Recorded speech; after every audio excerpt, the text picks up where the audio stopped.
Medicare can sound like alphabet soup.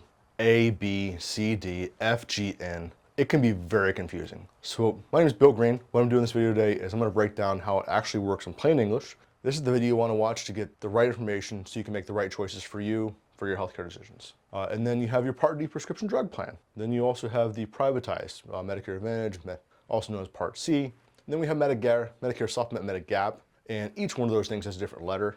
You know how the government loves to confuse us, right? Well, Medicare is the alphabet soup. We're going to go through a lot of those letters today. I'm going to skip some of the ones that just really don't matter and aren't important. I'm going to go over the ones that are actually important for you to make the right decisions for your healthcare. All right, so first we're going to cover Medicare Part A. Let's get rid of this stuff. Medicare Part A is your hospital and your stay in a skilled nursing facility, or we call it a SNF. The way I relate Medicare Part A, it is your room and your board. It's the lumpy bed and the bad food. So the way that works is the time you're admitted to the hospital. This is an emergency room. This isn't being held for observations, but you're actually admitted to the hospital. So the way the Part A for hospital works is the moment you're admitted to the hospital, days 1 through 60, anything in between, you're just shy of $1,700 for that deductible period. Now, most people don't stay in the hospital 60 days, do they? You come home, you go to rehab, a skilled nursing, something like that. So hopefully you're not that unlucky, but that's worst case scenario. So that's your stay in the actual hospital. So let's say you need to go from the hospital to the SNF, or the skilled nursing facility. Now that's a nursing home. That's a nursing home for recovery only though. But the skilled nursing part of Part A is just for recovery. Now with traditional Medicare, your days 1 through 20 are covered at no cost to you. What we've really seen is a lot of people are in and out within that 20-day window. So that's really just a Part A. Part A is your lumpy bed and your bad food. I feel like my dad was with diabetes and congestive heart failure. It's unsalted chicken and chicken broth. All right, so next we're gonna go through Part B of Medicare. So let's get rid of A in hospital. So Part B is your doctors, your labs, exams, tests, procedures, ambulance, emergency room, essentially anything that's not room and board in a facility or a medicine you get at a pharmacy. So Part B, the cost for it for most people is $185 a month. That's in 2025. It does go up every year. So if you're watching this in the future, it's gone up. That's the cost for most people. If you have a lower income and you qualify for your state's Medicaid, you can very possibly get the state to pay it for you. It's very important you pick the right plan to make sure those costs are covered the best way for you. As far as the actual costs internally for Part B, it's an 80-20.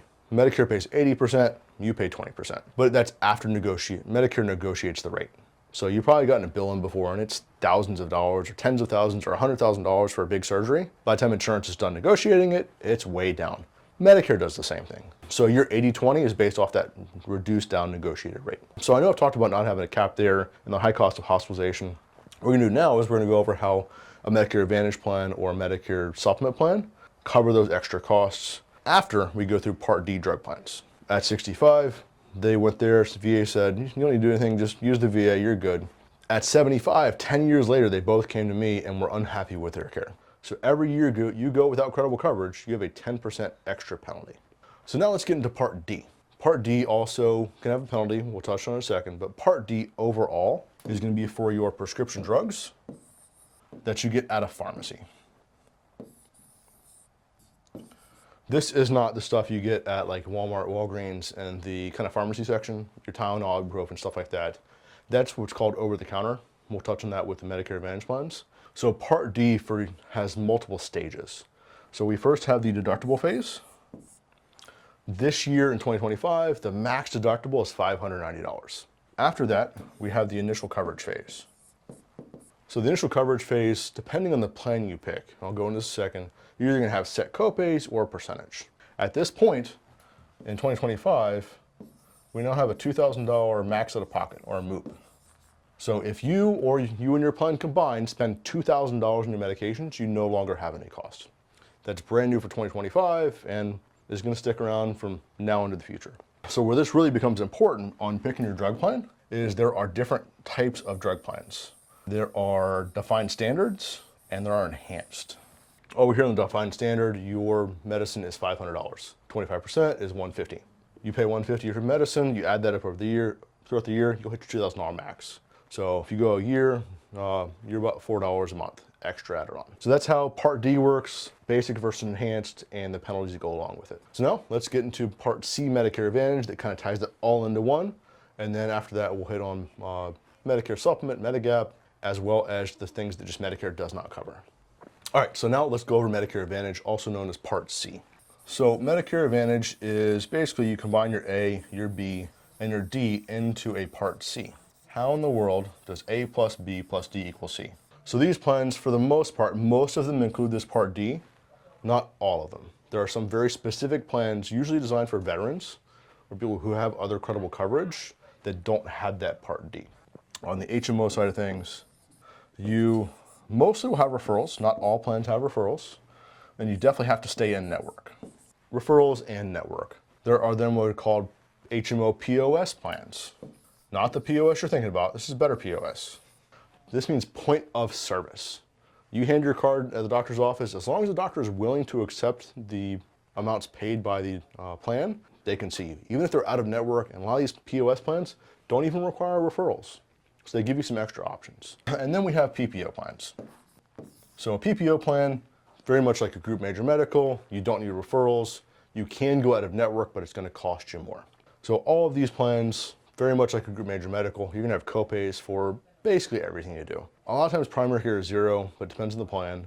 But doctor's office, hospital, ambulance, emergency room, x-rays, all that kind of good stuff. One area where they really shine though is hospital. A lot of your group health plans, you're gonna pay a full deductible or a percentage, 20% for a hospital cost. The vast majority of Medicare Advantage plans, you just have a flat copay for your hospital stay. So those are things to look at when you're looking at plans. It's a whole different set of plans. The really cool thing with those is you can enroll in those year round. You're not tied to normal time periods. Outside of that, we have what are called special enrollment periods. Those run January 1st through the end of September. If you qualify for one, you can change your plan. And then we have the annual enrollment period. Annual enrollment period runs October 15th through December 7th.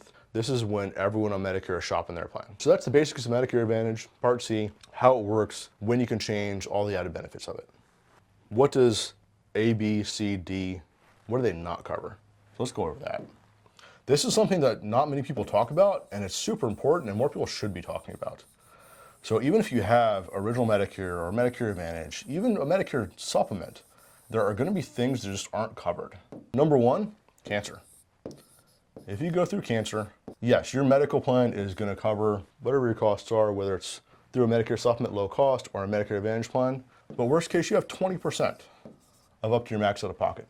Cancer is one of those things not people talk about, where you want to make sure you have some extra layers of coverage, where if you are diagnosed with cancer, no matter what plan you have, you're going to have some extra funds to make sure you can afford to pay for your costs. Another one, heart attack and stroke. Again, your medical plan will cover this at some level. If you have a Medicare Advantage plan, odds are you have one of these things, you're going to go in the hospital. You're going to have some hospital copays. But also, many times after this, you have new expensive medications. And then hospitalization.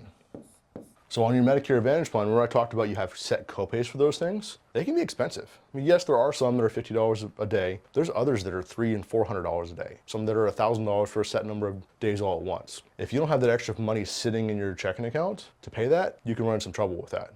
Then this is the one that I hear almost no one talk about. Long-term care. It buys freedom for if you need care at home after a procedure. After procedure, would you rather recover in a nursing home or at home? So this is the elephant in the room that I feel like not enough people are talking about, that is super important, and it's something that is very important to me because I'm living through it. So these are the big holes, the things that aren't covered within Medicare. This one is the one that is not covered no matter whether you have a Medicare supplement or a Medicare Advantage. All right, so we covered the things that Medicare doesn't cover under just A, B, a Part C plan Advantage, or a Medicare supplement. So now, let's go over Medicare supplements. We got more letters here to confuse you now too.